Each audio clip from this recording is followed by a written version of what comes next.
about to hear a revolution in talk radio, Liberty Talk Radio, where the critical thinking will defrag your mind of propaganda-ridden viruses induced by mass media news programming. No BS here, just the facts. And now we present to you America's quintessential iconoclastic anomaly. Wow. In talk radio, your host, Joe Cristiano. Welcome, everyone, to Liberty Talk Radio, America's libertarian voice, broadcasting from our studio in Tulsa, Oklahoma, to around the world. I'm your host, Joe Cristiano, and this is your antidote to popular talk radio.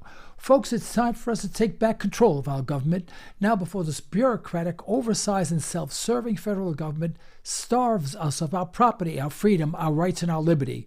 But to do this, we must shed conventional thinking regarding our political structure. We need to be revolutionaries in thought, dissidents in action. Only after we recognize what our government is doing to our freedom and our Constitution will we start taking it back. And this program is just about that. Well, folks, today we were to have Andy Sutton, an economist, talk about economic sanctions. Unfortunately, some major problems occurred in his studio, and he's unable to get online at all. And he's been struggling with that for some time, and I hope he gets it fixed because we certainly enjoy having him on the show. But I just want to take 5, maybe 10 minutes on the outside, say a few words about sanctions. I know, quite frankly, very little about sanctions, how they're arrived at, why they're used, who approves them and whatever, but I have some questions about them. It just seems that the economic sanctions is an incredibly cruel and unilateral measure. When I say cruel, I mean when you put a sanction on a country, you're not hurting their military. It's not that they're invading us and it's going to thwart their airplanes or their bombs or their rockets from coming and hitting us. Who they hurt are the people that live in that country. Now, when we put sanctions on, we typically put sanctions on third world countries or emerging market countries, as they call them in the investment business.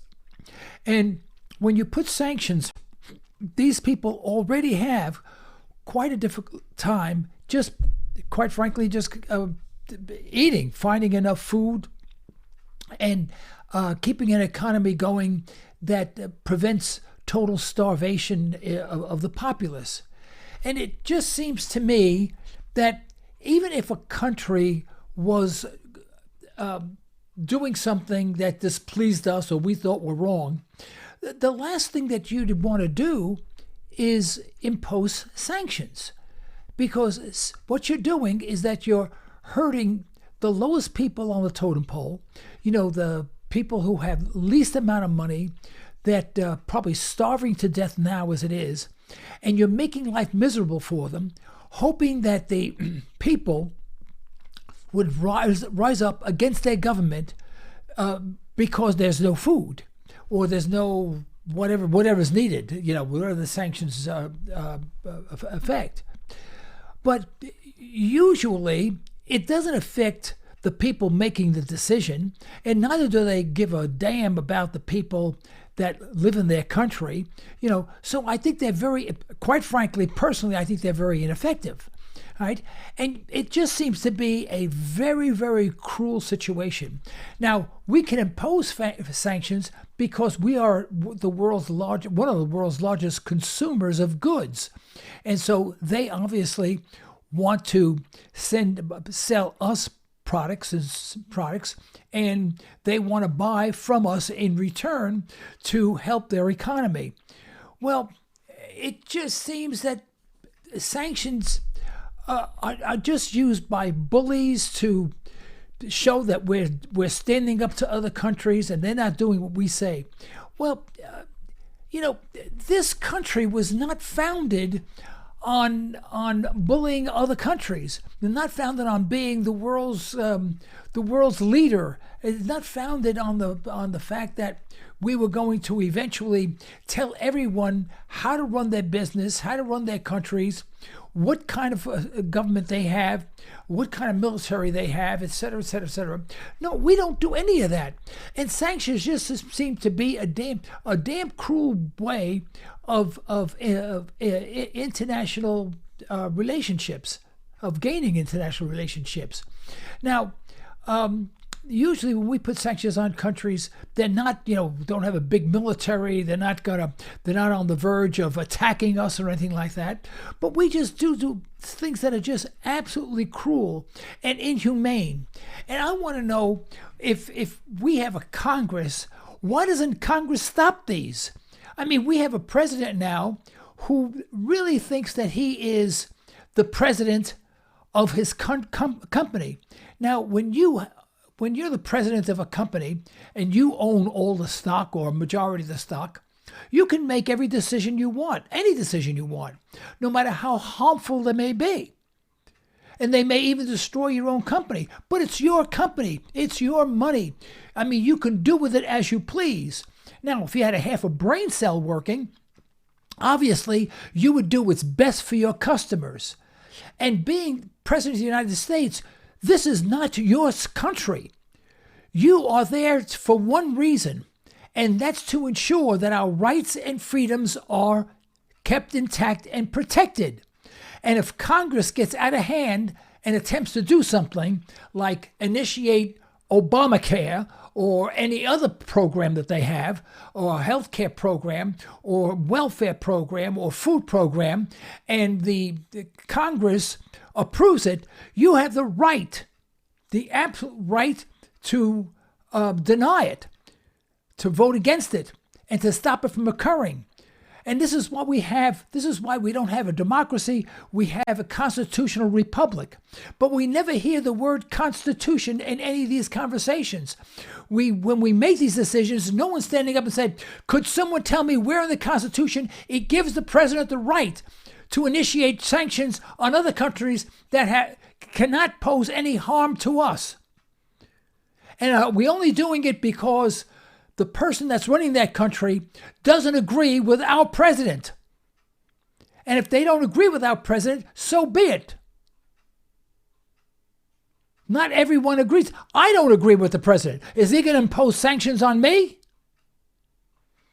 I think we've gone from a country that people admired. They admired the Constitution. They admired our freedoms. They admired the fact that we were this land separated from the Southeast Asia and Europe by the Pacific and Atlantic ponds, as they call it. And so we didn't have to be involved in all the nitty-gritty and get involved in it. We can do what we want, and then other countries can elect, if they want, to do business with us. And that's not a decision of the government. It's a decision of the people. I think economic sanctions are cruel, or any sanctions are cruel, and should never be used. Now, if someone was going to attack us, obviously you wouldn't have to impose sanctions. We wouldn't be doing trade with them. We'd be in war with them. So even having any economic sanctions on anyone, even countries that don't like us, so to speak, or we just disagree with what they are doing, well, that's just tough patooties. If there's a country that's doing something that we disagree with, that's just tough. It ain't our world. And President Trump, this is not your country. You have one job and one job only. And that's to ensure that the freedoms given to us via our Constitution are protected. And if someone in Congress or anyone or the judicial branch does something that infringes upon our freedom, you have the authority to say no. But you don't do that. You're the one that creates the laws, makes the laws, imposes the laws on people, and you don't give a damn. You just sign an executive order, which is unconstitutional. What I would suggest that you do, Mr. President, is you sit down with someone with half a brain and maybe read the Constitution and have it explained to yourself. And maybe you'll appreciate a little bit what I'm saying. And anyone who thinks that, he's a wonderful president because he takes charge, no, the president has no authority to take charge. The only time is that in a case of war where there's no alternative, where we have to make decisions really quickly, can the president make decisions that would obviously protect our homeland? Other than that, he has no rights. He has no more rights than I do. In fact, I think he has fewer rights than I do. He has the right to petition, to object to what the Congress is doing, and he is a guardian of our rights, not there to impose wrongdoings on other people. Okay? Well, folks, that's all I had. I'm sorry that Andy Sutton was unable to make it. Our guest was unable to make it. But with that, we will close this session, and let's see how we do this now. This is the end of today's broadcast. We'd like to thank our sponsors for the financial support, and we'd like to thank you for listening in. You can further the cause of liberty by recommending this program to your friends and let us hear from you. Our email address is comments@libertytalkradio.com. Until next time, stay well, stay tuned.